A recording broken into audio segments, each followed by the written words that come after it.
So yeah, I'm a fifth generation Kansas farm kid. I do now live actually in Wichita proper. Don't throw me out of the room, but I'm just 30 miles from the farm where I grew up, and I'm out there all the time, and I'm writing in that space, and I'm working on these issues. What I want to give you this morning has to do with our image of what rural America means and represents, specifically in human form.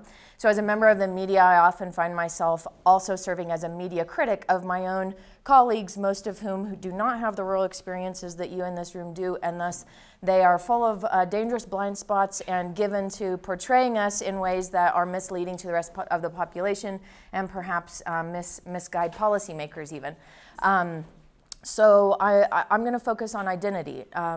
Not all rural Americans are conservative white people.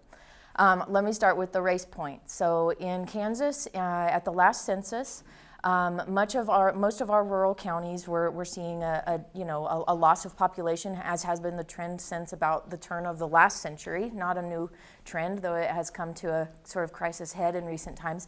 But in that census, there actually was a type of growth going on, which was among the Hispanic population. I believe that of the growth statewide, 60% of that, much of which was in rural areas, was among the Hispanic population. So immigrants and people of color have been a part of rural America's past, present, and they're certainly going to be part of its future.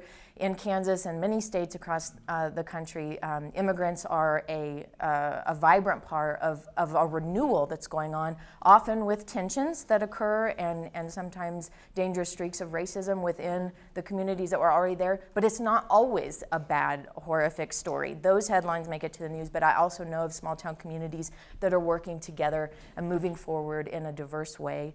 Now let me talk about here's another point. The USDA did an agriculture census in 2012. At that time, there were like 45,000 black farmers in this country. You never see them in headlines. And 90% of them were clustered in the South, much of which was the Black Belt, kind of crescent-shaped region across the Delta, some of you might know. And they sold like a collective over $800 million of agricultural produce. That's including crops and livestock in the year of that census. That data is almost 10 years old, and I believe that contingent is growing. So while that's maybe perhaps just like a 1 or 2% fraction of overall ag in the country, and ag is not synonymous with rural, of course. But I'm just saying, like, these are places that are often portrayed in over-politicized headlines as entirely white conservative realms. And I can't get to the political point because I'm out of time on the conservative bit, but there's progressive folks out there too of all colors